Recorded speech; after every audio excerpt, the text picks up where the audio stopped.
ఇక రైతు భరోసా ప్రస్తుతానికి హులుక్కే అనిపిస్తోంది. ప్రభుత్వం కనికరించి ఆ డబ్బులు వేయకపోతుందా అన్న రాష్ట్ర రైతాంగం ఆశ అడియాసే అయ్యేటట్టుంది. ఫక్తు రాజకీయ లబ్ధే ధ్యేయంగా పెట్టుకున్న పాలకులు పంట పెట్టుబడి సాయంతో ఎటూ తేల్చడం లేదు. సర్పంచ్ ఎన్నికలు పార్టీల వారీగా జరగవు. ఇప్పుడేం చేసినా జనానికి ప్రయోజనం లేదని ఆలోచిస్తున్న సర్కార్ జెడ్పీటీసీ ఎంపీటీసీ ఎన్నికలకు గానీ ఆ సొమ్ము విధులు వ్యక్తమవుతున్నాయి.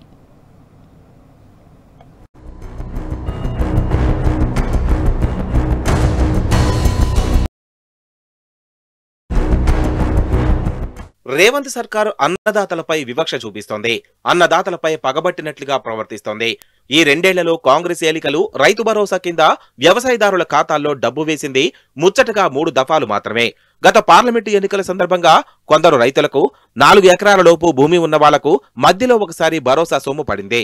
మొన్నీ మధ్య స్థానిక సంస్థల కోసం అంటే సర్పంచుల కోసం కాక పార్టీ గుర్తులతో జరిగే జెడ్పీటీసీ ఎంపీటీసీ ఎన్నికలకు వెళ్తామని గట్టిగా ప్రభుత్వం నిర్ణయించింది.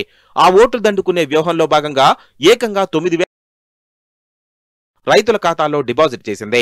తర్వాత లోకల్ బాడీ ఎలక్షన్స్ నోటిఫికేషన్ వెలువడడం, దాన్ని హైకోర్టు నిలిపివేయడం వెంటనే జరిగిపోయాయి. దీంతో అధికార పార్టీ ఎన్నికల ఎత్తుగడ బెడిసికొట్టింది.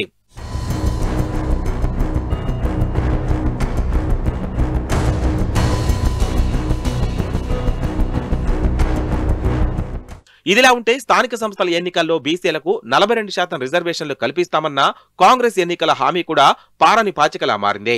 రిజర్వేషన్లు ఏవైనా 50% క్యాప్ను దాటకూడదంటూ అటు హైకోర్టు ఇటు సుప్రీంకోర్టు స్థితి కుడితిలో పడ్డ ఎలకలా తయారైంది. ఈలోపు వచ్చే మార్చిలోగా పంచాయతీలకు ఎన్నికలు నిర్వహించకపోతే 15వ ఆర్థిక సంఘం నుంచి అందాల్సిన 3,000 కోట్లు గల్లంతయ్యే ముప్పు వెంటాడడం మొదలైంది. అదే కనుక జరిగితే అసలే ఆర్థిక పరిస్థితి అంతంత మాత్రంగా తయారైన తరుణంలో ఆ పరిణామం బట్టతలపై తాడిపండు పడ్డ చందంగా తయారయ్యేది. ఇక విధిలేక ప్రభుత్వం స్థానిక సంస్థలకు అందున సర్పంచ్ ఎన్నికలకు అనివార్యంగా వెళ్లాల్సి వస్తోంది. ఈ మేరకు మొన్నటి మంత్రివర్గ సమావేశంలో నిర్ణయం కూడా జరిగింది.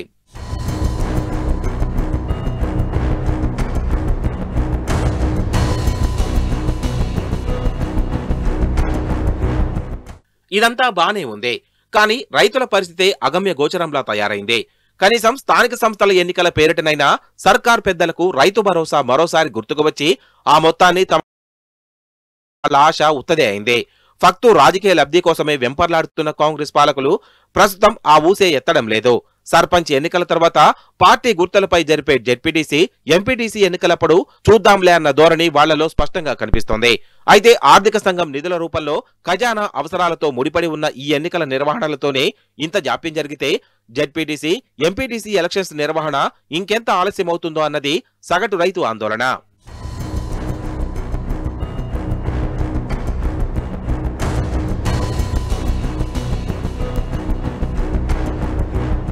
మరోవైపు కాంగ్రెస్ అధికార పీఠం ఎక్కిన నాటి నుంచి తమకు చేసిందేమీ లేదని రైతులు మండిపడుతున్నారు. హస్తం కంటే కేసీఆర్ పాలనే బేష్ అని తేల్చి చెప్తున్నారు.